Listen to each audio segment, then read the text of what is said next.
श्री स्वामी समर्थ. नमस्कार, मी मंगल तुम्हा सर्वांचं नवीन एका व्हिडिओमध्ये अगदी मनापासून खूप खूप स्वागत करते.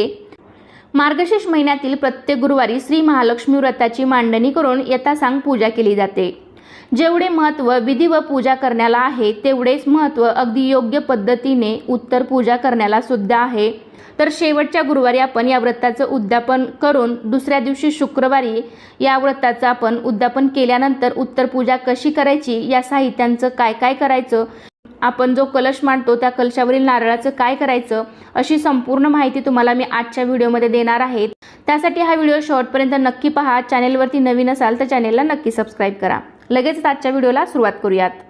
पूजेप्रमाणेच या पूजेची उत्तर पूजा करण्याचा सुद्धा विधी आहे. आपण ही पूजा गुरुवारी मांडतो तर याची उत्तर पूजा शुक्रवारी सकाळी करायची असते. तर आपण मार्गशीर्ष महिन्यातील प्रत्येक गुरुवारी पूजा मांडून योग्य पद्धतीने दुसऱ्या दिवशी सकाळी शुक्रवारी सकाळी उत्तर पूजा करत असतो. किंवा आपण आतापर्यंत 3ही गुरुवारी योग्य पद्धतीने उत्तर पूजा केलेली असेल तर शेवटच्या गुरुवारी सुद्धा आपण अगदी 3 गुरुवारप्रमाणेच पूजा मांडायची आहे, कथा ऐकायची आहे, आरती करायची आहे, उपवास करायचा आहे आणि मग सायंकाळी आपण उद्यापन करायचं आहे. पोथीप्रमाणे शेवटच्या गुरुवारी उद्यापन करावे आणि मग दुसऱ्या दिवशी शुक्रवारी सकाळी या व्रताची योग्य पद्धतीने उत्तर पूजा झाल्यानंतर या साहित्याचं काय काय करायचं आहे हे मी तुम्हाला यापुढे सांगणार आहे. कारण आपण 3 गुरुवारी जे साहित्य ठेवलं होतं तर ते आपण पुढच्या गुरुवारसाठी लागतंय या हिशोबाने आपण सर्व साहित्य जपून ठेवतो. पण 4थ्या गुरुवारी उद्यापन झाल्यानंतर या साहित्याचं काय काय करायचं आहे, आपण जरी पूर्ण पूजा केली असेल तर योग्य पद्धतीने त्याची उत्तर पूजा ही व्हायलाच हवी, तरच आपल्याला या पूजेचं पूर्ण फळ मिळतं. तर शुक्रवारी सकाळी लवकर उठून स्वच्छ अंघोळ करून आपण ज्या ठिकाणी पूजा मांडली आहे त्या ठिकाणी यायचं आहे. सर्वात आधी देवीसमोर दिवा प्रज्वलित करायचा आहे. त्यानंतर माता लक्ष्मीला हळदी कुंकू व्हायचं आहे. स्वतःला देखील हळदी कुंकू लावून घ्यायचं आहे. त्याचबरोबर कलशाला, गणपती बाप्पांना, विड्यावरती किंवा आपण ज्या काही लक्ष्मीकारक वस्तू पूजेमध्ये ठेवल्या असतील तर त्या सर्व पूजेवरती आपल्याला हळदी कुंकू वाहून घ्यायचं आहे. आणि मग त्यानंतर सर्व पूजेला सर्व देवी देवतांना धूप दीप ओवाळून घ्यायचं आहे. यावेळी तुम्ही महालक्ष्मीची आरती सुद्धा करू शकता किंवा फक्त तुम्ही धूप दीप अगरबत्ती ओवाळी तरी देखील चालेल. त्यानंतर देवीला नैवेद्य दाखवायचा आहे. तर या ठिकाणी तुम्ही नैवेद्यासाठी जर खीर किंवा शिरा केला असेल तर त्याचा नैवेद्य तुम्ही इथे दाखवावा. नसेल तर मग तुम्ही साधी साखर किंवा दूध साखरेचा नैवेद्य दाखवला तरी देखील चालेल. दूध साखर सुद्धा देवीला अतिशय प्रिय आहे, त्यामुळे तुम्ही दूध साखरेचा नैवेद्य सुद्धा दाखवू शकता. त्यानंतर मनोभावे नमस्कार करून देवीला क्षमा याचना करायची आहे की हे व्रत करत असताना माझ्या हातून काही कळत न कळत चूक झाली असेल तर मला मनापासून क्षमा कर आणि तुझी कृपादृष्टी आमच्यावर आणि आमच्या कुटुंबावर सदैव असू दे, अशी प्रार्थना माता लक्ष्मीला करायची आहे. आणि मग त्यानंतर आपण ही पूजा विसर्जित करणार आहोत. सर्वात प्रथम आपण पूजेमध्ये जी काही फुलं, पानं, हार हे वापरलेलं आहे तर ते एका ताटामध्ये सर्वात आधी काढून घ्यायचं आहे. तर ही फुलं, पानं तुम्ही वाहत्या पाण्यामध्ये किंवा कुंडीत किंवा तुमच्याकडे गार्डन किंवा रानात, शेतात एखादं गार्डन असेल तर त्यामध्ये एखादा खड्डा खणून त्यामध्ये हे सर्व फुलं, पानं आहे तर ते तुम्ही तिथे विसर्जित करू शकता किंवा मग झाडाच्या मुळाशी ठेवली तरी सुद्धा चालतील. त्यानंतर आपण पूजेमध्ये जी काही फळं ठेवली असतील तर ती आपण घरातल्या सर्वांनीच प्रसाद म्हणून खायची आहेत. पूजेमधील गणपती बाप्पांची मूर्तीसुद्धा जागच्या जागी देवघरामध्ये ठेवून द्यायची आहे.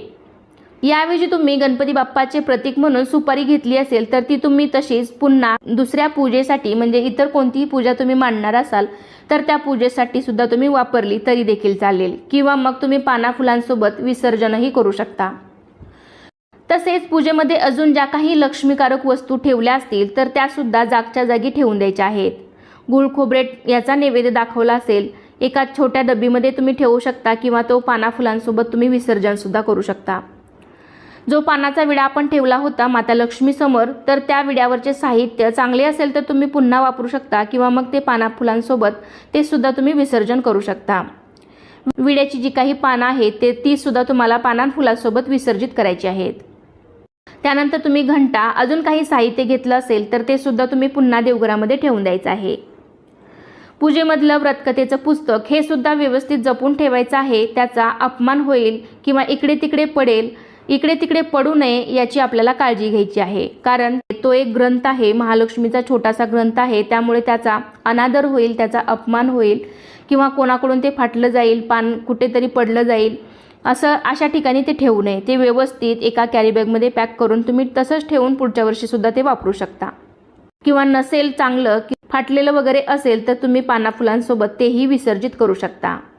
माता लक्ष्मीचा जो फोटो घेतला असेल किंवा मूर्ती घेतली असेल तर ती सुद्धा जागच्या जागी ठेवून द्यायची आहे. त्यानंतर आपण नैवेद्यामध्ये जे काही घेतलं असेल तर ते सुद्धा आपण घरीच प्रसाद म्हणून खाऊ शकतो.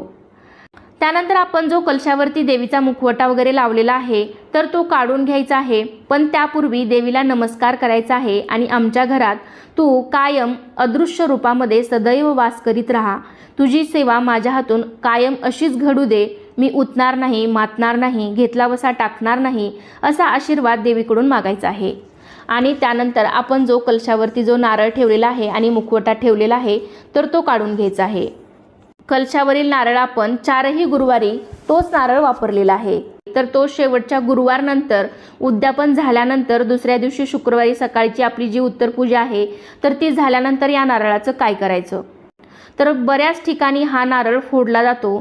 तर मला असं वाटतं की या नारळाला आपण लक्ष्मी स्वरूप मानून याची पूजा केलेली आहे.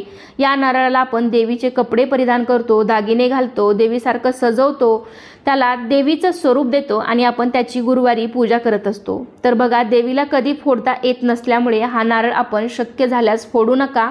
तर हा नारळ तुम्ही पाण्यामध्ये विसर्जित करा. किंवा मग ज्यांच्या घरामध्ये पहिल्यापासूनच हा नारळ फोडण्याची परंपरा असेल तर तुम्ही फोडला तरी देखील चालेल. तर बघा, ज्यांच्याकडे ही पद्धत आहे तर ते नारळ फोडू शकतात आणि बाकींच्याकडे ज्यांना माहीत नाही तर हा नारळ त्यांनी पाण्यामध्ये विसर्जित केला तरी देखील चालेल. यानंतर कलशावरील नारळाला लावलेला जो देवीचा मुखवटा आहे तर तो आपण व्यवस्थित तसा जपून ठेवायचा आहे. पुढच्या वर्षी आपण मग तोच मुखवटा वापरायचा आहे. पण तो देवीचा मुखवटा अशा ठिकाणी ठेवा की त्याचं पावित्र्य राखलं जाईल. या पद्धतीने तो आपल्याला आपल्या घरामध्ये व्यवस्थित ठेवायचा आहे. त्याचप्रमाणे देवीला घातलेले दागिने सुद्धा आपण स्वतः वापरू शकतो किंवा मग पुढच्या वर्षीसाठी सुद्धा तुम्ही ते तसेच ठेवू शकता. कलशामध्ये ठेवलेली पानं ही सुद्धा आपण पानांफुलांसोबत निर्माल्यामध्ये किंवा गार्डनमध्ये टाकायची आहेत. कलशाला घातलेलं वस्त्र तर ते सुद्धा आपण पुढच्या वर्षीच्या मार्गशीर्ष गुरुवारसाठी तसंच वापरलं तरी पण चालेल. त्यानंतर आपण कलशामध्ये जे काही सुपारी, नाणं, फूल टाकलेलं आहे तर त्या फुलानेच आपण कलशातील पाणी मुख्य प्रवेशद्वारापासून सर्व घरात शिंपडायचं आहे. घरातील व्यक्तींच्या अंगावर सुद्धा हे पाणी शिंपडायचं आहे आणि उरलेलं पाणी मग तुम्ही तुळशीला घालायचं आहे. तुळशीला सुद्धा हळदी कुंकू वाहून नमस्कार करायचा आहे. कलशातील नाणं, सुपारी तुम्ही तशी जपून ठेवा किंवा मग तुमच्या तिजोरीत सुद्धा ठेवू शकता. नसेल तर तुम्ही ती पाना फुलांसोबत विसर्जित सुद्धा करू शकता.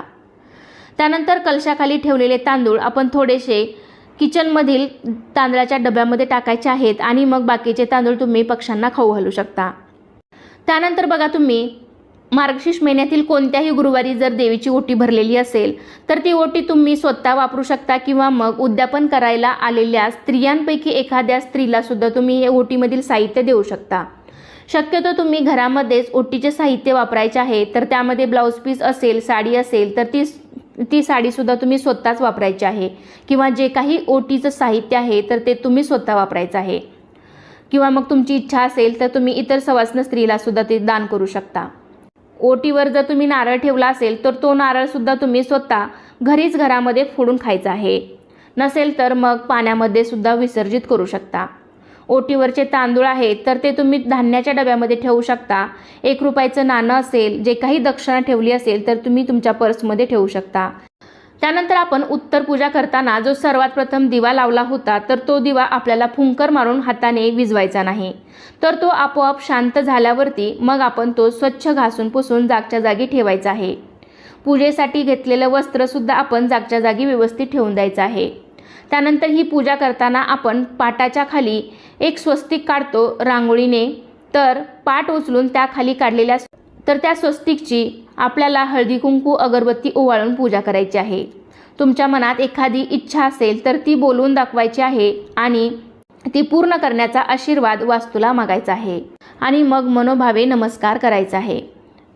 तर अशा रीतीने आजच्या व्हिडिओमध्ये मी तुम्हाला उद्यापन झाल्यानंतर शेवटच्या गुरुवारी दुसऱ्या दिवशी शुक्रवारी योग्य पद्धतीने उत्तरपूजा कशी करायची आणि त्या साहित्यांचं काय काय करायचं हे मी तुम्हाला सांगितलेलं आहे। तर कसा वाटला तुम्हाला आजचा व्हिडिओ नक्कीच कमेंटद्वारे सांगा। व्हिडिओ आवडला असेल तर व्हिडिओला लाईक करा, तुमच्या फ्रेंड फॅमिलीमध्ये शेअर करायला विसरू नका। चला तर मग पुन्हा भेटूया अशाच एका छानशा आणि माहितीपूर्ण व्हिडिओमध्ये। तोपर्यंत धन्यवाद। सर्वांना श्री स्वामी समर्थ।